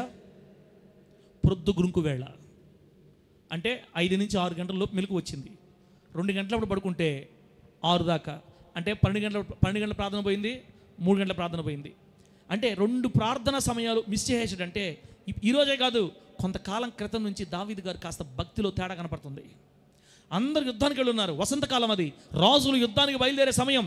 సరే వయసులో పెద్దోడని నువ్వు రావద్దని ఆపేశారు. ఇంట్లో ఉన్నాడు, ఉన్నవాడు సమయాన్ని ప్రార్థన సమయాన్ని జ్ఞాపకం పెట్టుకొని చేసుకోవాలి, అది ఆయన క్రమం, చేసుకుంటాడు రోజు, అసలు మర్చిపోడు. మరి ఏమైందో, ఎన్ని రోజుల నుంచి ఆ ఇంట్రెస్ట్ తగ్గిపోయిందో తెలియదు. కానీ 12 గంటల ప్రార్థన మిస్ అయింది, 3 గంటల ప్రార్థన మిస్ అయింది, భోజనం చేసి పడుకున్నాడు, 6 గంటల మెలకు వచ్చింది. లేచినోడు, అయ్యో 2 పూట్ల ప్రార్థన మిస్ అయిపోయింది, ఎంత పొరపాటు చేశాను ప్రభు అని త్వరగా మొహం కడుక్కొని త్వరగా ప్రార్థన గదిలోకి వెళ్ళి మోకాళ్ళు వచ్చి నన్ను క్షమించు ప్రభు, నిద్రమొత్తం అయిపోయిందని ప్రార్థన చేయాలా. కానీ ఏమైందో, ఎవరక్కడా, ఆ చిత్త మహాప్రభు తాగడానికి ఏమైనా తేరా, జ్యూస్ తీసుకోరా, అలాగే మహాప్రభు మేడ మీద తీసుకోరా అని ఇతను లేచి అలా విరుచుకుంటూ ఒళ్ళు విరుచుకుంటా ఎక్కడికి వెళ్ళాడన్నా, మేడ మీదకి వెళ్ళాడు. సాయంత్రం పూట మేడ మీదకి వెళితే అలా మేడ మీద చల్లగాలికి తిరుగుతున్నాడు. నిజానికి చెప్పాలంటే సాయంత్రాల పూట స్త్రీలు స్నానం చేసే సమయం అని దావీదు గారికి బాగా తెలుసు. వెళ్ళాడు, చూడకూడని దృశ్యాన్ని తన ఇంటికి దగ్గరలో చూశాడు. ఒకవేళ పొరపాటు చూస్తే, ప్రభువా నన్ను క్షమించయ్యా, ఈ టైంలో మిద్ది మీద రావడమే తప్పు, ఎవరో స్త్రీ స్నానం చేసి చూసేసానయ్యా నన్ను క్షమించు అయ్యా, ఈ నిద్రలేని ఎప్పుడైతే నేను ప్రార్థనకు దూరం అయిపోయానో సాతాను కూడా అలర్ట్ అయిపోయాడు నా విషయంలో. ఇంతవరకు ఎప్పుడైనా జరగలేదు నా కళ్ళకి, ఇప్పుడే నా కళ్ళకి అపవిత్రమైన దృశ్యాలు చూసాయి, అయ్యా అయ్యా నన్ను క్షమించయ్యా మళ్ళీ 1 గంట సేపు ప్రార్థనలో ఉండాల్సింది పోయి. అసలు మనకు ఆశ్చర్యం అయిపోద్ది. 7 మార్లు ప్రభువును స్తుతించే ఒక ఆత్మీయుడు, 7 మార్లు ప్రభువును స్తుతించే ఒక ఆత్మీయుడు, 3 సార్లు ముమ్మారు మోకాళ్ళుని ప్రార్థన చేసే ఒక దైవజనుడు, భక్తిపరుడు. అకస్మాత్తుగా ఒక తీవ్రమైనటువంటి మార్పు, లోకత్వం పనిచేసింది, శరీరతత్వం పనిచేసింది. ఆమె అడ్రస్ కనుక్కోమని చెప్పాడు, పోయి కనుక్కున్నారు, బలవంతంగా పిలిపించి పాపం చేసేసాడు. దీనికి కారణం ఏంటంటే దావీదు గారు ఎక్కడి నుంచి వచ్చాడో ఇప్పుడు మాత్రం ఖచ్చితంగా మర్చిపోయాడు. దావీదు గారి గతాన్ని ఖచ్చితంగా ఇప్పుడు మర్చిపోయి కనబడుతుంది మనకి. మొన్నటిదాకా గొర్రెలు వెనక తిరుగుతున్నాను తీసుకొచ్చి రాజుని చేసావు ప్రభువా, ఎక్కడ వాడిని నేను, ఎండకి క్షీణించిపోయిన వాడిని, మంచుకు క్షీణించిపోయిన వాడిని, కన్నులకు నిద్ర దూరం అయిపోయినప్పుడు బక్క చిక్కిపోయిన నన్ను, ఎక్కడో పనికిరాని కూడా నన్ను, పొలాల్లో తిరుగుతున్న నన్ను తీసుకొచ్చి సింహాసనం మీద కూర్చోబెట్టిన వాడివి అని ఎప్పుడు స్తుతించి కన్నీళ్లతో ప్రార్థన చేసుకునే ఈ వ్యక్తి ఏమైందో, గతమును మరిచిపోయినట్టున్నాడు, చెయ్యకూడని పాపం. అసలు దావీదు ఎవరో తెలుసా? పాస్టర్ల కంటే వాక్యం మధ్యతడంటున్నా, నా బోధకుల కంటే నాకు విశేషమైన జ్ఞానం ఉందని రాయబడింది కీర్తన గ్రంథంలో. నా బోధకుల కంటే నాకు విశేషమైన జ్ఞానం ఉంది, ధర్మశాస్త్రం మీద మంచి పట్టుంది, ఆజ్ఞల గురించి మంచి పట్టుంది, పొరుగువాని భార్యను ఆశించకూడదని రాయబడింది, తెలుసు, అన్నీ తెలుసండి. దేవుని వాక్యాన్ని విరుద్ధమని తెలిసినా కూడా ఏం మాత్రం సంకోచించకుండా పాపానికి ఒడిగట్టి పొరుగువాని భార్యను ఆశించి వ్యభిచారం చేసి అంతటితో ఆగకుండా కొన్ని దినాల తర్వాత ఒక నిష్కళంకమైన వ్యక్తి, ఒక నిర్దోషమైన వ్యక్తి, కేవలం దావీదు గారి సింహాసనం కోసం ప్రాణాలు సహితం కూడా పెట్టగలిగిన ఎంత ప్రేమగలడంటే ఊరియా, అమ్మలారా, ఊరియా ఎంత ప్రేమగలడంటే, ఊరియా అలసిపోయి వచ్చావు, ఎంతో కష్టపడి వచ్చావు, 2 రోజులు ఇంటికి ఉండిపోవు, నీ మరి నోరు తెచ్చి పచ్చిగా నీ భార్యతో సంతోషం గడిపిరాపో అని చెప్పినా కూడా, రాజా నా సైన్యాధిపతి యోవాబు, దేశంలో ఉన్న వారంతా యుద్ధంలో పోరాడుతూ ఉంటే నేను సంతోషించడానికి నాకు ఇది సమయమా రాజా, కూడదు, మనకు జయం వచ్చిన తర్వాతే ఏదైనా అని దావీదు గారు 2-3 సార్లు మందు దాగించి పంపించినా కూడా ఆ నగరంలోనే సైనికుల దగ్గర పడుకున్నాడు. కానీ నమ్మకస్తుడు, నిర్దోషి, ఎంత ప్రయత్నం చేసినా అతను వెళ్ళట్లేదని తన మరణ శాసనాన్ని తన చేతే పంపించాడు. ఎవరికి? యోవాబుకి. యుద్ధం మోపుగా జరుగుతున్నప్పుడు ఇతను ముందు లైన్లో పెట్టి ఇతను కొట్టి హతమగునట్టు చేయి యోవాబు ఫస్ట్ లైన్లో పెట్టి ఇతన్ని వీడు చచ్చిపోవాలా అని వాడి మరణ శాస్త్రాన్ని వాడి చేతిలోనే పెట్టి పంపిస్తే మనుషులకి ఎవరికి తెలియదు. కానీ ఇదంతా ఎవరు చూస్తున్నారు? దేవుడు చూస్తున్నాడు. ఫస్ట్ లైన్లో పెట్టాడు, చచ్చిపోయాడండి. తన భర్త చనిపోయాడని చెప్పి ఆమెకు తెలిసింది. ఆమె చాలా అంగలార్చింది. అంతలో ఆ ఊరిలో అంతా ఒక దండోరా ఇచ్చాడు దావీదు గారు. అది బైబిల్ రాలేదులే. ఏమి ఇచ్చాడంటే, ఎంతో నమ్మకస్తుడు, ఎంతో ధీశాలి, గంభీరశాలి, ప్రజ్ఞాశాలి, పరాక్రమవంతుడు, మన రాజ్యం కోసం ప్రాణం పెట్టాడు, చనిపోయాడు ఊరియా. అంత ధీశాలి, పరాక్రమశాలి ప్రాణం పెట్టినప్పుడు ఆ అమ్మాయి విధవరాలు అయిపోయింది. ఆ అమ్మాయిని అలా వదిలేస్తే మనం కృతజ్ఞత లేని వాళ్ళు అవుతాం. ఆ అమ్మకు ఒక లైఫ్ ఇస్తాను నేను, ఆ అమ్మాయికి ఒక జీవితాన్ని ఇస్తాను నేనే ఆ అమ్మాయిని పెళ్లి చేసుకుంటా అని అందరిలో ఆ విధంగా కేసు మాఫీ చేసేసి, అయ్యో మా రాజుగారు ఎంత నమ్మకస్తుడు, ఎంత మంచివాడు, ఒక ఆడపిల్లకి జీవితాన్ని ఇచ్చాడు, ఆమె భర్త యుద్ధంలో చనిపోయినందుకు అని ప్రజల మధ్యలో ఏ ఇబ్బంది లేకుండా కేసు మాఫీ చేసేసి హ్యాపీగా ఎవరు తెలియదు అనుకొని రోజులు గడిపేస్తున్నాడండి. ఈ దావీదు ఏ దావీదు? ఇప్పుడు మారిపోయిన దావీదు. ఈ దావీదు గొర్రెల వెనక తిరిగి తిన స్థితిని మర్చిపోయిన దావీదు గారు ఇప్పుడు. ఎందుకంటే కోట్ల రూపాయలు ఆస్తుంది, నగరులో కాపురం ఉంటున్నాడు. ఒక మాట చెప్పాలంటే డూప్లెక్స్ ఇళ్లలో కాపురం ఉంటున్నాడు ఇప్పుడు. కింద తల కాలు పెడితే కారు, కాలు తీస్తే కారు, ఏసీ, ఫుల్ లగ్జరీ. గొర్రెల వెనక తిరిగిన స్థితి మర్చిపోయాడండి. గొర్రెల వెనక ఎండిపోయిన స్థితి మర్చిపోయాడు. ఏంది ఒక ఆత్మీయుడు ఇలా మారిపోయాడే, ఎలా సాధ్యం ఇది? అక్క, చెల్లిలా, అమ్మ, ఒక్క దావీదు గారికే కాదు, ఇక్కడ కూర్చున్న నువ్వు కూడా, నేను కూడా అలా పడిపోయే ప్రమాదం ఉంది అని దేవుడు హెచ్చరిస్తున్నాడు. ఇప్పుడు కాదు, మనం స్థిరపడిన తర్వాత ఖచ్చితంగా సాతాను కూడా మనం టార్గెట్ చేస్తాడు. మన నోట్లోకి 3 పూట్ల మంచిగా ఆహారం వెళ్ళనంత వరకు నీకంటే నాకంటే భక్తి పరులు ఎవరు ఉండరు. కొంతమంది ఉంటారులే, వాళ్ళకి భోజనం లేకపోయినా దేవుళ్ళు నిలబడరు, వాళ్ళకి బట్టలు లేకపోయినా దేవుడు నిలబడరు, వాళ్ళు పుట్టిందే పాపం కోసం, వాళ్ళు వదిలేయండి, వాళ్ళు వేరే. దేవుని కోసం భక్తి చేస్తున్న భక్తి పరులు ప్రారంభ దినాల్లో కష్టాలు ఉన్నప్పుడు, బాధలు ఉన్నప్పుడు, అన్నిట్లో కాస్త దాన్ని ఏమంటారంటే అన్నిట్లో చాలని స్థితి ఉన్నప్పుడు ఎవరు పడరు, చాలా జాగ్రత్తగా దేవుని స్తోత్రం, హల్లెలూయా ప్రభువా నీకు వందనాలు, 7 మార్లు స్తుతి, 3 మార్లు ప్రార్థన, బాగానే ఉంటారండి. అందుకే బైబిల్ ఒక మాట రాయబడింది, ఉజ్జియా స్థిరపడిన పిమ్మట. ఎప్పుడక్క? ఉజ్జియా స్థిరపడిన పిమ్మట మనస్సును గర్వించి చెడిపోయినని రాయబడింది. ఉజ్జియా గారికి కూడా ప్రారంభ స్థితి మర్చిపోయినట్టున్నాడు. ఈరోజు వాక్యం ఏంటంటే, మన గుడారాలు పడిపోయి ఉండడానికి ప్రధాన కారణం మన గతాన్ని మరిచిపోవడం, మన మొదటి స్థితిని మర్చిపోవడం. మనం ఎక్కడ ఉన్నాం, ఫస్ట్ మన దేవుడు మనం లేపినప్పుడు ఏ స్థితిలో ఉండేవాళ్ళమే అది రోజు జ్ఞాపకం చేసుకోవాలి. అవసరమైతే వారంకి ఒకసారి జ్ఞాపకం చేసుకోవాలి. నీకు మైండ్ మారిపోతుంటే టక్పన తలుపేసుకుని రూమ్లో కూర్చొని ఒక అరగంట సేపు ఎవరిది పోకుండా అలా వెళ్ళిపోవాలి వెనక్కి. ప్రభువా నా స్థితి మొదటి ఏంటి, ఎక్కడి నుంచి వచ్చాను, నాది ఆ స్థితి ఎక్కడి నుంచి లేచింది, ఎందుకు నాకు ఈ మనసు వస్తుంది, నేను ఎవరిని ప్రభువా, గొర్రెలు మేపుకునేవాడిని, నేను ఎవరిని ప్రభువా, బతులు దొరుకున్నా, నేను ఎవరిని అసలు, హూ యామ్ ఐ, నాకేం స్థితి, నాకు ఏం అధికారం ఉంది అసలు, ఇదంతా నాకు ఎక్కడిది అని నిజంగా మన మొదటి స్థితిని జ్ఞాపకం చేసుకుంటూ ఉన్నంతకాలం పొరపాటును కూడా మన పాపంలో పడే అవకాశం ఉండదని దేవుని వాక్యం సెలవిస్తుంది. దేవునికి మహిమ కలుగును గాక. గట్టిగా చెప్పండి హల్లెలూయా. తన ప్రథమ స్థితిని, మొదటి స్థితిని, గతకాలపు స్థితిని మర్చిపోయిన దావీదు గారు నంబర్ 1 ఏమండి, తనది కాని దాన్ని ఆశించాడు, వ్యభిచారిగా మారిపోయాడు, నరహంతకుడు. 3 పాపాలు తన భుజాల మీద వేసుకున్నాడు. ఎవరికి తెలియదని కనీసం దేవుడి దగ్గర ఒప్పుకోకుండా, అంటే దీని ఏమంటారంటే ముద్దు బారిపోయింది మైండ్, ముద్దు బారిపోయి రాయి అయిపోయింది హృదయం అండి. కొంతమంది చూడండి, చేసిన ప్రభు దగ్గర క్షమాపణ అడగరు, చేస్తారు, రాయి అయిపోయింది గుండె. ప్రభు దగ్గర కూడా క్షమాపణ అడగలన్నమాట. మనుషుల దగ్గర తీసేయండి, మనుషులతో మనం అడగలేం, మనుషులతో మనం మాట్లాడలేం, మనుషులకి మనం చెప్పలేం, చెప్పుకోకూడదు కూడా. మనం కనీసం ఖచ్చితంగా మనం దేవుడి దగ్గర మన మనసు ఇప్పాలి, పిన్ టు పిన్ పాయింట్ ప్రభుతో చెప్పుకోవాలా.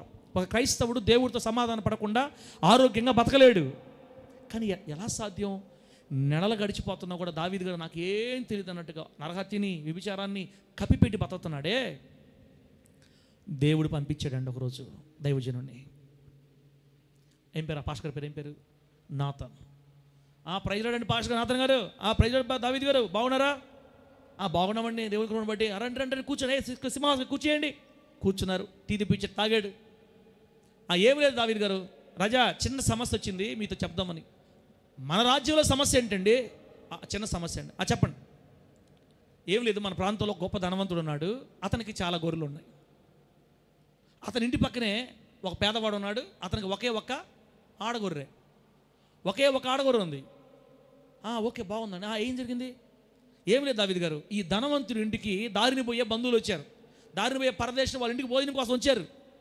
ఓకే, అయితే తన దగ్గర అన్ని గొర్రెలు ఉన్నాయి కదా, ఆ గొర్రెలో దేని తీసుకోకుండా తన ఇంటి పక్కనే ఉన్నటువంటి పేదవాడి దగ్గర నుంచి అతనుకున్న ఒకే ఒక గొర్రెను కూడా బలవంతంగా లాక్కుని దాన్ని విందు చేసి భోజనం పెట్టారండి.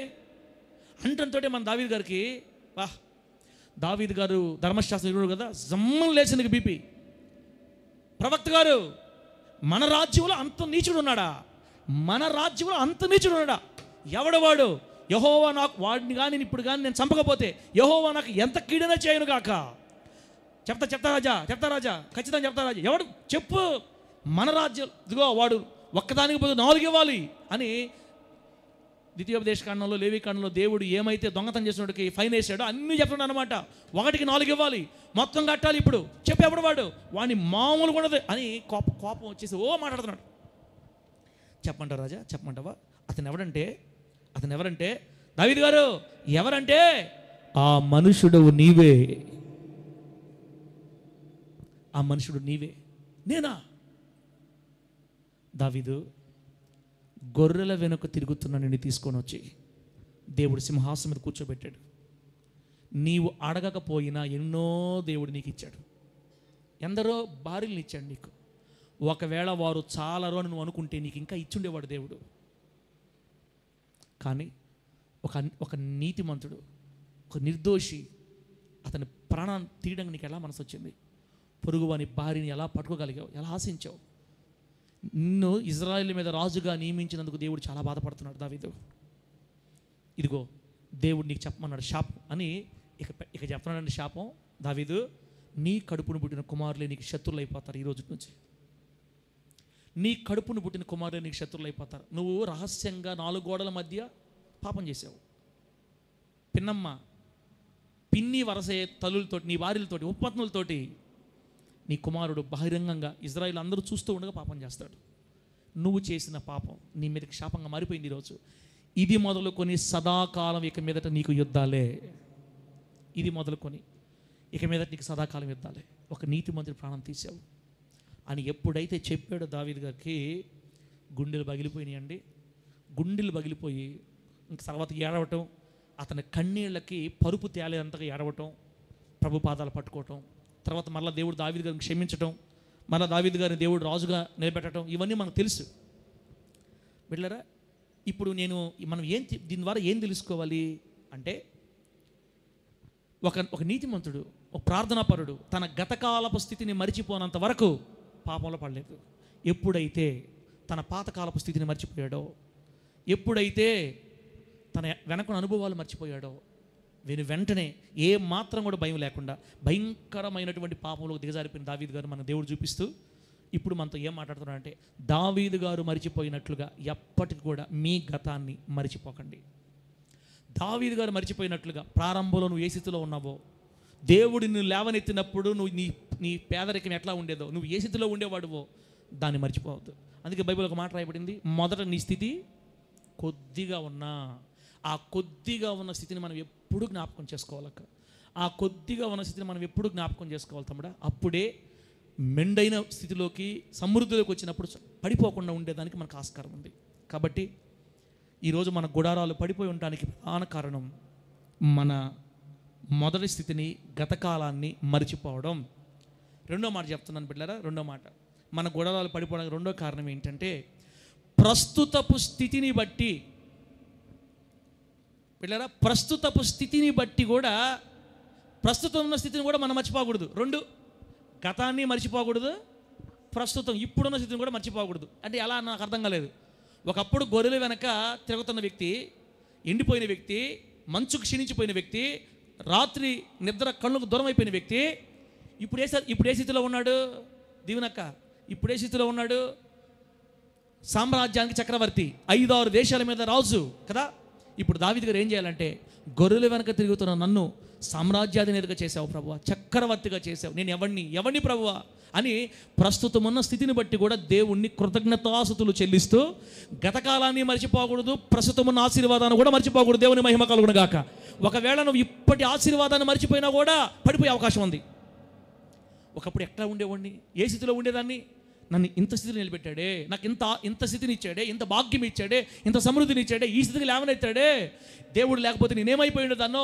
ఈ సౌభాగ్యం, ఈ సంక్షేమం, ఈ కృప దేవుని వల్ల నాకు కలిగింది. అమ్మో, నా ప్రభు నేను బాధ పెట్టకూడదు, నా దేవుడు నేను ఇబ్బంది పెట్టకూడదు, నా దేవుడికి నేను దూరం అవ్వకూడదు, ఆయన విరోధంగా నేను పాపం మూట కట్టుకోకూడదు. అమ్మో, ఈ స్థితిని నన్ను ప్రేమించి నాకు దేవుడు ఇచ్చాడని ప్రస్తుతాన్ని కూడా మర్చిపోకూడదు అనేది బైబిల్ నేర్పిస్తున్న సత్యం. దేవునికి మహిమ కలుగును గాక. గట్టిగా చెప్పండి హల్లెలూయా. ఒకటి దేన్ని మర్చిపోకూడదన్నా? గతాన్ని, మొదటి స్థితిని మర్చిపోకూడదు. మర్చిపోతే పాపంలో పడిపోతాం. రెండోది ప్రస్తుతం ఉన్న స్థితిని కూడా మర్చిపోకూడదు. ఒకప్పటి స్థితిలో నుంచి లేపి ఇక్కడ నిలబెట్టినందుకు కృతజ్ఞత ఉండాలి. దీన్ని కూడా జ్ఞాపకం చేసుకుంటూ ఉండాలి. నేను అర్హత లేని నాకు ఈ స్థితిని ఇచ్చాడు, యోగ్యత లేని నాకు ఈ స్థితిని ఇచ్చాడు. బలవంతులు సిగ్గుపరచడానికి బలహీనను నన్ను ఎన్నుకున్నాడు నా దేవుడని ఎప్పుడు ప్రభు జ్ఞాపకాల్లో, మన జ్ఞాపకాల్లో ఇప్పటి ఆశీర్వాదం కూడా మన గుండెల్లో ఉండాలి. అందును బట్టి దేవుని స్తుతిస్తూ ఉండాలి. దేవుని నామానికి మహిమ కలుగును గాక. లాస్ట్ మాట బిడ్డలారా, లాస్ట్ మాట ఏంటంటే,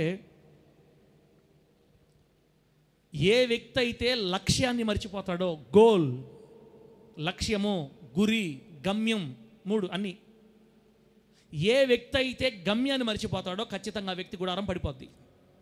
గోల్, మనందరి గమ్యం ఏంటి? మనందరి గురి ఏంటి? ఇప్పుడు భూమి మీద బతుకుతున్నాం, మనందరి గురి ఏంటి అక్క? మనందరి లక్ష్యం ఏంటి? ఖచ్చితంగా 2 ఎకరాలు కొనాలా, అదేనా? అదే మన గురే. ఖచ్చితంగా 2000 మంది ఆత్మను సంపాదించాలా. ఇప్పుడు ఏమి సంపాదించకపోతే ఇప్పుడు నష్టం. అది కాదు మన గురి. 2000 ఆత్మలు, 2 ఎకరాలు, పెద్ద పెద్ద మందిరాలు, ఇంకోటి అవన్నీ కాదు. అసలు మన ఇస్రాయల్ పాస్టర్ గురైనా మీ గురైనా ఏంటంటే, నేను మరణకాల పర్యంతం లేదా పరలోక రాజ్యాన్ని చేరే వరకు నా యొక్క భక్తిని కానీ నా యొక్క పరిశుద్ధతను కానీ నేను పోగొట్టుకోకూడదు.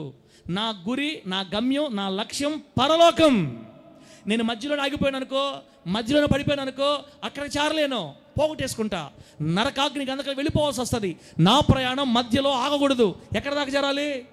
సియోనుపురం దాకా, పరలోకం దాకా చేరాలి. నా గమ్యం పరలోకం, నేను పరలోకం చేరాలి. ఈ మధ్యలో ఏవి నన్ను ఆపకూడదు, వేటి మీద నేను మనసు పెట్టుకోకూడదు. ఇస్తే దేవుని స్తోత్రం, ఇగిపోయినా దేవుని స్తోత్రం. నేను చేరాల్సింది మాత్రం నా గమ్యం అది. ముత్తుకూరులో బయలుదేరి నెల్లూరు చేరడానికి వస్తా ఉన్న రోడ్లో ముసలం ముచ్చట పెట్టుకొని ఎవరితో చేసి అదేనది కాకుపల్లి ఆగిపోయాడు అనుకో, ఇంకా ఆ మనిషి కాకుపల్లికే పరిమితం, ఇంకా రావడం ముందుకి. నెల్లూరు చేరాలంటే ఎవరి మాట అనకూడదు, ఏ పక్క చూడకూడదు, నేరుగా బయలుదేరి నెల్లూరు చేరుకోవాలా. మనం అందరం ఐగుప్తులో నుంచి బయలుదేరి కానాను ప్రయాణంలో ఉన్నాం. కానానికి ప్రయాణంలో ఉన్నాం. ఆమె చెప్పండి గట్టిగా. మధ్యలో ఎన్నో విషసర్పాలు ఉన్నాయి, మధ్యలో ఎన్నో ఎడారులు ఉన్నాయి, ముళ్ళ చెట్లు ఉన్నాయి, కంపలు ఉన్నాయి, పెద్ద పెద్ద బండరాళ్ళు ఉన్నాయి. నిన్ను నన్ను ఆపడానికి సాతాను కూడా ఎన్నో ప్లాన్ చేస్తూ ఉన్నాడు. ఎక్కడ కూడా మన అడుగు ఆగకూడదు. గురి, గమ్యం వైపు మన గురి వెళ్ళిపోతూ ఉండాలి, సాగిపోతూ ఉండాలి. మన గమ్యం, మన గురి పరలోకం, దేవుని రాజ్యం.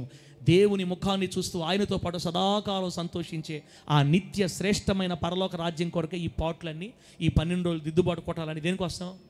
దేనికోసం అక్క? బయట వాళ్ళు మనల్ని ఏమంటారంటే, ఈ పాస్టర్లు ఎందుకు ఇన్ని ప్రార్థనలు పెడతారంటే, విశ్వాసుల్ని దండుకోవడానికి, విశ్వాసులు పిండుకోవడానికి. ముందుగానే వాళ్ళని ఏమని గొర్రెలు అని అంటారు కదా, ఈ గొర్రె పాలు పిండుకోవడానికి ఇట్లా ప్రార్థనలు పెడతారా అని అనుకుంటారు బయట. వాళ్ళు తెలియదులే పాపం బిడ్డలారా.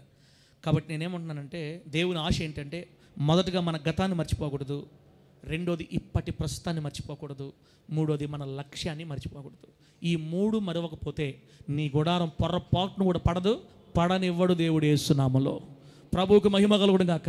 ఈ 3 మనం దేన్ని మర్చిపోయినా మన గుడారం ఖచ్చితంగా పడిపోద్ది, దేవుని దూరం అయిపోతాం. ఒక ప్రార్థనాపరుడు, ఒక అభిషిక్తుడు, దేవుని చేత అభిషేకించబడిన గొప్ప దైవజనుడు అంత ఘోరమైన పాపం ఎలా చేయగలిగాడంటే, అంతే, మరిచితే పడిపోతాం అక్క, మరిస్తే పడిపోతాం అంతే. ఇప్పుడు కూడా ఈ 2024 సంవత్సరంలో కూడా ఎవరైనా కఠినమైపోయి పాపంలో పడ్డారు అంటే ఈ 3 ఏదో ఒక దాన్ని వాళ్ళు మర్చిపోయి ఉండాలి. మరిచిపోతేనే పడతారు, మరవకపోతే అనుదినం జ్ఞాపకం చేసుకుంటుంటే పొరపాటున పడరు. ఇప్పుడు చెప్పండి, ప్రారంభంలో పెట్టెల ద్వారా ఏం చేశాడు? మర్చిపోకుండా ఉండాలి. ఏం చేశాడు? అంత మంచి రాజవస్త్రాలు తలుపేసుకొని గదిలోకి వెళ్ళి పెట్టి దగ్గర మొత్తం పక్కన పెట్టి మళ్ళా గోచి మళ్ళా బాణం పట్టుకొని అడవికి పోతున్నాను అటు ఇటు తిరిగి ఇది నా స్థాయి, ఇది నా రేంజ్. ఒకప్పుడు ఇలా ఉండేవాడిని రాజుగారి దయ వల్ల, ఇప్పుడు ఈ స్థితిలో ఉన్నాను. పొరపాటును గర్వించకూడదు, ఈ ధనం మీద నా మైండ్ వెళ్ళకూడదు. ఇది నా స్థితి. తేడా జరిగిందా నా బాణం నాకు బాదు, నా బాణానికి బాదు, నాకు బాదు, నా గోచికి బాదు. కాబట్టి గోచిని బాణాన్ని తప్పించుకోవాలనుకుంటే మర్యాదగా నా మొదటి స్థితి మర్చిపోకూడదని ప్రేమసాగరుడు అనే బోయవాడు తన పవిత్రతను కాపాడుకున్నట్లుగా, తన సాక్ష్యాన్ని కాపాడుకున్నట్లుగా 2024 సంవత్సరంలో దేవుని మందిరం, ఈ సంవత్సరం అంతంలో దేవుని మందిరంలో కూర్చున్న నీవు నేను మన గతాన్ని, మన ప్రస్తుతాన్ని, మన లక్ష్యాన్ని మర్చిపోకుండా దేవుడితో సాగిపోదాం. దేవుడి మాటలు మనకు ఆశీర్వాదకరంగా మార్చి వర్ధిల్ల చేయునుగాక. గట్టిగా చెప్పండి హల్లెలూయా. ఈ మధ్య రీసెంట్గా ఒక విషయం జరిగిందండి, నాకు చాలా సంతోషం వేసింది అన్నమాట. అది చెప్పి ప్రార్థన చేసుకుందాం. అదేంటంటే మన ఇండియన్ క్రికెట్ టీంలో ఇప్పుడు ఉన్నాడో లేదు నాకు, మహేంద్ర సింగ్ ధోని అంటే తెలియని వాళ్ళు ఉండరు, మనకు తెలియదు. ఈ యవనస్తుల పిల్లలకి కాస్త టీవీ క్రికెట్ పిచ్చి వాళ్ళకి బాగా తెలుసు. ఏం పేరు అతని పేరన్నా? మహేంద్ర సింగ్ ధోని. హెలికాప్టర్ షాట్ అని కొత్తగా అతనే లైన్లో తీసుకొని వచ్చాడు. హెలికాప్టర్ రెక్క తిరగతి చెయ్యి 6 వెళ్ళిపోయి ఉంటుంది. మనకి ఎందుకు సార్ అవన్నీ? ఎందుకు పాస్టర్ గారు ఎన్ని ఇప్పుడు చెప్తాను? నువ్వు చెప్తానండి. మంచి పేరు సంపాదించుకున్నాడు, కోట్ల రూపాయలు అధిపతిగా మారిపోయాడు అనమాట. కోట్ల రూపాయలు. ఇప్పుడు కూడా కొన్నిటికి బ్రాండ్ అంబాసిడర్గా వాటిలో వస్తుంటాడు అనమాట. తెలుసు కదా మనకి, మంచి స్థాయికి వెళ్ళిపోయాడు.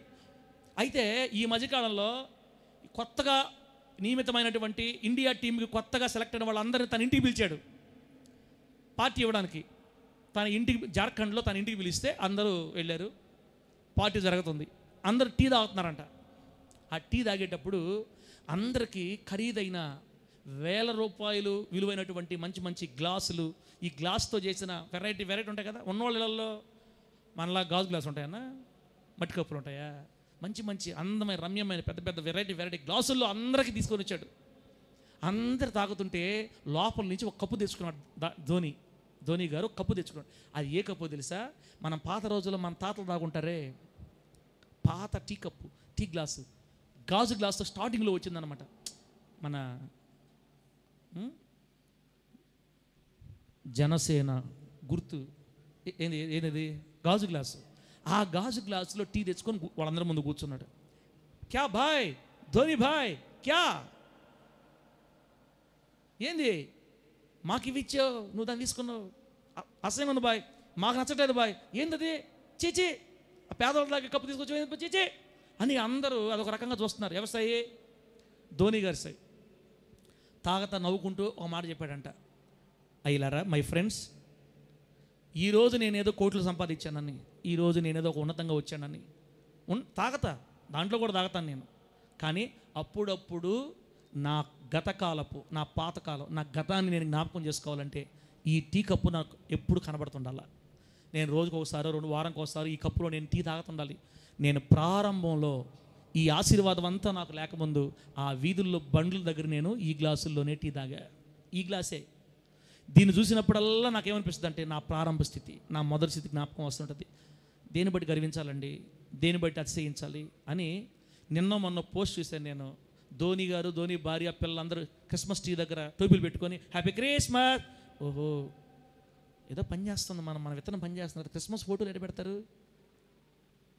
ఒక పెద్ద సినిమా హీరో కూడా వాళ్ళ భార్య క్రిస్టియన్, దింపింది మొత్తం యేసునామలో. టీం అంతా క్రిస్మస్ ట్రీ దగ్గర నిలబడి హ్యాపీ క్రిస్మస్ అని పెట్టినారు.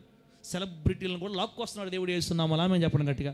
మన ప్రార్థన వ్యర్థం కావు. ధోని గారు కూడా అది చాలా సంతోషం వేస్తుంది నాకు అర్థం కాల. మనసులో పెట్టుకోవచ్చు కదా, బయట చూపించాలా ధోని గారు అని అనుకున్న. దేవుడు ఈ వాక్యంతో నాకు కళ్ళు తెచ్చిన తర్వాత చంపలు పగిలినాయి. ధోని గారే కాదు, నేను కూడా అవసరమైతే ఒక బాతు పిల్లని తెచ్చుకొని ఇంట్లో పెట్టుకొని అప్పుడప్పుడు వారానికి ఒకసారి, 2 వారానికి ఒకసారి బాతులు మేపేవాళ్ళ దగ్గర పోయి ఇది నా స్టేట్, బాతులు ఎట్ట పోతున్నాయో ఆ వాసన, ఇంట్లో ఎట్ట పెట్టుకోలేం కదా, అప్పుడప్పుడు వస్తుంటారు బిడ్డలు కష్టపడి బిడ్డల దగ్గర పోయి చూసుకొని ఇది నా స్థితి. దావీదు గారు కూడా ఒక గొర్రెని కట్టేసుకొని కోటలో ఇదిగో ఈ గొర్రెలు వెంగ తిరుగుతున్నాను నేను అని అనుకున్నట్టుగా. అక్క అనలారా, నేను చెప్పేది మీకు నవ్వు రావచ్చు. ధోని టీ గ్లాస్ చూసుకుంటూ ఎలా తన గతాన్ని జ్ఞాపకం చేసుకున్నాడో, ఆ బోయవాడు తన గోచిని విల్లుని తీసుకుని ఎట గుర్తు చేసుకున్నాడో, నీవు నేను ప్రతి క్షణం గతాన్ని, ప్రస్తుతాన్ని, లక్ష్యాన్ని మర్చిపోకుండా దేవుని కొరకు నమ్మకస్తులమై సాగుదుము గాక. కళ్ళు మూసుకొని ప్రార్థన చేసుకుందాం బిడ్డలారా.